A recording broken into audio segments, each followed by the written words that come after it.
आपण पाहत आहात ए स्टार न्यूज चॅनल आणि हे आहेत आजच्या ठळक बातम्या। पोलीस दलातील 12 पोलीस उपनिरीक्षकांच्या जिल्हा अंतर्गत बदल्या। परभणी जिल्हा पोलीस दलाच्या आस्थापनेवरील पोलीस अधिकारी व कर्मचाऱ्यांच्या बदल्यांचे आदेश परभणी जिल्हा पोलीस अधीक्षक रवींद्रसिंग परदेशी यांनी शनिवार 27 जुलै रोजी काढले। आदेशातील जिल्ह्यातील निरनिराळ्या पोलीस ठाण्यांमध्ये कार्यरत 12 पोलीस उपनिरीक्षकांच्या जिल्हा अंतर्गत बदल्या करण्यात आल्या आहेत। महाराष्ट्र पोलीस दलात अधिकाऱ्यांच्या बदल्या दरवर्षी साधारणतः मे-जून महिन्यात होतात। यंदा लोकसभा निवडणूक, पोलीस भरती प्रक्रिया आदीमुळे बदल्यांच्या प्रक्रियेला उशीर झाला आहे। अखेर बदल्यांना मुहूर्त सापडला असून जिल्ह्यातील 12 पोलीस उपनिरीक्षकांच्या बदल्या झाल्या आहेत। पोलीस उपनिरीक्षक अशोक जटाड यांची सेलू येथून नारायणपेठ परभणी, नवा मोंढ्यातील पोलीस उपनिरीक्षक नागनाथ पाटील यांची पिंपळदरी, सेलू उपविभागीय पोलीस अधिकारी कार्यालयातील जमीनुद्दीन जहांगीर यांची उपविभागीय पोलीस अधिकारी कार्यालय परभणी ग्रामीण, गंगाखेड येथील पोलीस उपनिरीक्षक अमरजा सोरवसे यांची नवा मोंढा पोलीस परभणी, बोरी येथील पोलीस उपनिरीक्षक अनिल खिल्लारे यांची सोनपेठ, गंगाखेड येथील पोलीस उपनिरीक्षक संदीप गडदे यांची परभणी ग्रामीण, मानवत येथील पोलीस उपनिरीक्षक सतीश झाडे यांची जिल्हा पोलीस नियंत्रण कक्ष परभणी, परभणी ग्रामीण पोलीस ठाणे येथील पोलीस उपनिरीक्षक बालाप्रसाद चव्हाण यांची कोतवाली पोलीस ठाण्यात बदली करण्यात आली आहे। त्याचप्रमाणे पोलीस उपनिरीक्षक भाग्यश्री पुरी, किशोर बोथोडवार, मकसूद पठाण यांना मुदतवाढ देण्यात आली आहे।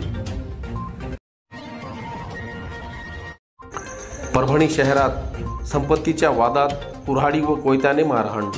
संपत्तीच्या वादातून 2 भावात असलेल्या अहवाल मिळवण्यासाठी आलेल्या नातेवाईकावर कुऱ्हाडी आणि कोयत्याने हल्ला झाल्याची घटना आज दिनांक 29 जुलै सोमवार रोजी परभणी शहरातील खानापूर फाटा येथे घडली असून या घटनेने परभणी शहरात एकच खळबळ उडाली आहे। 2 भावांमध्ये असलेल्या संपत्तीचा वाद मिळविण्यासाठी आलेल्या सासू, मेहुणा आणि मेहुण्याची बायको यासह एका 19 वर्षीय युवकावर वार करण्यात आले आहेत। यामध्ये 4 जण गंभीररित्या जखमी झाले असून त्यांच्यावर परभणी शहरातील जिल्हा शासकीय रुग्णालयात उपचार सुरू आहेत। या प्रकरणी पोलिसांनी घटनास्थळी भेट देत पंचनामा सुरू केला आहे। अद्याप प्रकरणी गुन्हा दाखल करण्यात आला नाही। डॉक्टर झाकीर हुसेन प्राथमिक शाळेत तिथी भोजनाने शिक्षण सप्ताहाची सांगता।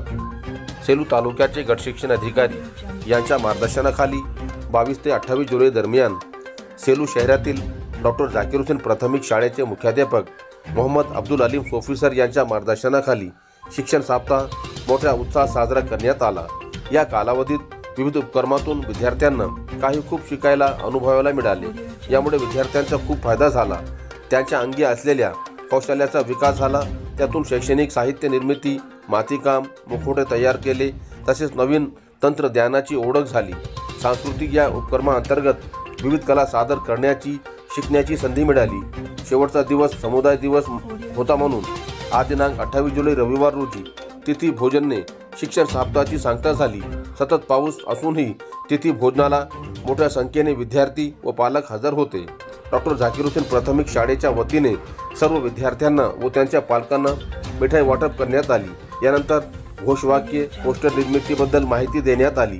या सप्ताहासाठी शाळेचे मुख्याध्यापक मोहम्मद अब्दुल अलीम सोफीसर, शिक्षक इरशाद खान, मोहम्मद लईर, शेख अहमद, हाफिज जुनेद, शेख रिजवान, हाफिज दानियाल, मोहम्मद मुजम्मिल, फैजान अहमद, सय्यद हमीद भाई यांच्यासह शाळेतील शिक्षकांनी परिश्रम घेतले। ज्ञानदीप विद्यालयात स्नेह भोजनाने शिक्षण सप्ताहाची सांगता। सेलू तालुक्यातील बालूर येथील स्वर्गीय नागाबाई साडेगावकर शिक्षण प्रसारक मंडळ संचालित ज्ञानदीप प्राथमिक विद्यालय व वाल्मिकीश्वर माध्यमिक विद्यालय येथे शिक्षण सप्ताहानिमित्त आज दिनांक 28 जुलै रविवार रोजी स्नेह भोजनचे आयोजन करण्यात आले। यासाठी राजेश साडेगावकर, संदीप सोनवणे, डॉक्टर शिंदे, डॉक्टर रासवे, रेवणवार आप्पा, सगाजी महारनोड, दत्ता सोनवणे, शेख अतीक, उमेद सिंग ठाकूर यांनी भोजनसाठी दानशूर व्यक्ती म्हणून शाळेत मदत केली।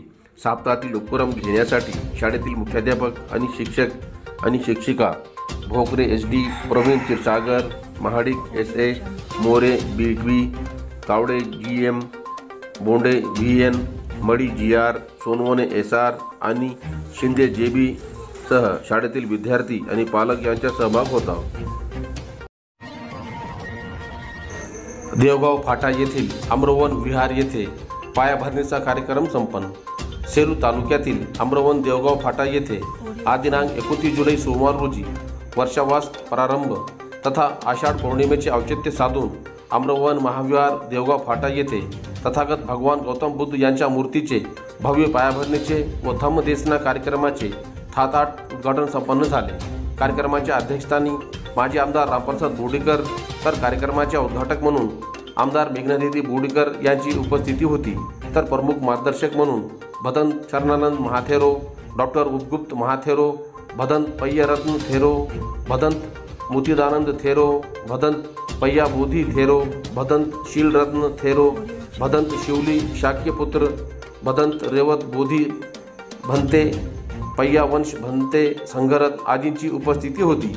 कार्यक्रम यशस्वी करण्यासाठी विजयकुमार वाकडे, सुमेध सूर्यवंशी, विकास अण्णा मोरे, गुणीरत्न वाकोडे, युवराज घनसावत, अक्षय सूर्यवंशी, विजय खंदारे, संदेश भालेराव, रविकिरण गजभारे, भगवान साळवे, अरुण गजभारे, बंडू गायकवाड, रोहिदास खंदारे, प्रतीक खिल्लारे, मुकुंद काडे, रमेश चौहान, सिद्धार्थ वाकडे, अमोल वाघ, राहुल शिंदे, शिवाजी वागडे यांच्यासह असंख्य भीमसैनिकांनी परिश्रम घेतले। पालक मेळाव्यात विद्यार्थ्यांना पेनचे वाटप। समाजासाठी आपल्याला काही देणे लागते या प्रेरणेतून VSD संस्थाकडून महात्मा फुले जिजामाता रोड परभणी येथील शाळेत 9वी वर्गातील विद्यार्थ्यांना पालक मेळाव्यानिमित्त पेन वाटप करण्यात आले। यावेळी शाळेतील विद्यार्थ्यांच्या समस्या, अभ्यास, पालकांना बरोबर संवाद, शिक्षक गुरु असतो, शाळा हेच मंदिर, आई वडील हेच देव असे मोटिवेशनल महत्त्व संस्कार सांगण्यात आले। मय्यत पोलीस पाटील जाधव यांच्या कुटुंबाला आर्थिक मदत देण्याची मागणी। नांदेड जिल्ह्यातील हदगाव तालुक्यातील मौजे पेवा गावात मय्यत पोलीस पाटील बाळासाहेब जाधव यांच्या शासकीय कामकाजाच्या तणावामुळे 22 जुलै रोजी निधन झाले। जाधव कुटुंबियांना लवकरात लवकर मुख्यमंत्री एकनाथ शिंदे यांनी आर्थिक मदत करत वारसदारांना शासकीय सेवेत घ्यावे असे महाराष्ट्र राज्य गाव कामगार पोलीस पाटील संघाच्या वतीने तालुकाध्यक्ष ज्ञानराज लोढे यांनी आज दिनांक 29 जुलै सोमवार रोजी दिलेल्या निवेदनाद्वारे केली आहे। प्रत्येक गावामध्ये गाव पातळीवर पोलीस पाटील शासकीय कामगाराची कामे करत असतात। महसूल विभाग अंतर्गत जास्तीचे कामे असल्यामुळे पोलीस पाटील अल्पशा मानधनावर सर्व कामे शासकीय नोकरी समजून नियमित करीत असतात। असे असताना नांदेड जिल्ह्यातील मय्यत पोलीस पाटील अत्यंत तणावाखाली त्यांचे निधन झाल्यामुळे त्यांच्या वारसांना लवकरात लवकर सेवेमध्ये घेऊन मुख्यमंत्री एकनाथ शिंदे यांनी त्यांच्या कुटुंबांना आर्थिक तरतूद करत जाधव कुटुंबांना न्याय मिळवून द्यावा अशी मागणी निवेदनाद्वारा महाराष्ट्र राज्य गाव कामगार पोलीस पाटील संघटना तालुकाध्यक्ष ज्ञानराज लोढे, शिवराज गवडी, चंद्रकांत मुंडे, गणेश केजगे, अनुसया गहिरे, बालासाहेब मंदिले, राहुल केंद्रे, विलास कुलकर्णी, रामदास सोनकांबळे, अनिता गायकवाड यांनी केली आहे। बालूर येथील महा ई सेवा केंद्र चालकावर कारवाई करण्याची मागणी। सेलू तालुक्यातील बालूर गावात जवळपास 20 ते 25 गावाचा समावेश आहे। मागील काही दिवसापासून मुख्यमंत्री माझी लाडकी बहीण योजनेचे फॉर्म भरून घेण्याची प्रक्रिया सुरू असून परंतु या फॉर्मच्या नावाखाली महा ई सेवा केंद्र चालक महिलांची आर्थिक लूट करीत आहे। तसेच सेलू तहसील अंतर्गत होणारे IDच्या नावावर काही खासगी लॅपटॉपवर कामे करत महिलांची आर्थिक लूट करीत आहे। शासकीय कागदपत्रासाठी 100 रुपये ते 200 रुपयांची मागणी करत आहे, जे की ऑनलाईनचे दर तहसील अंतर्गत नियमानुसार आहे। उत्पन्न प्रमाणपत्र 33 रुपये 60 पैसे, तर रहिवासी प्रमाणपत्र 33 रुपये 60 पैसे, वयाचे प्रमाणपत्र 33 रुपये 60 पैसे व महिला आरक्षण प्रमाणपत्र 33 रुपये 60 पैसे दर पत्रक असून सेलू तहसील अंतर्गत नियमाचे बिनधास्तपणे उल्लंघन करून आर्थिक लूट करण्याचे काम बालूर येथील महा ई सेवा केंद्र चालक करीत आहे। त्याचबरोबर ऑनलाईन कागदपत्रासाठी सेलू तहसीलमधून काम लवकर होत नसल्याने बालूर येथील महासेवा केंद्र चालकांनी लूट करीत या प्रकरणी उपजिल्हा अधिकारी यांनी लक्ष घालून बालूर येथील ई महासेवा केंद्र चालकाकडून होणारी लूट थांबवून कारवाई करण्याची अपेक्षा बालूर गावातील सर्वसामान्य जनतेकडून व्यक्त होत आहे।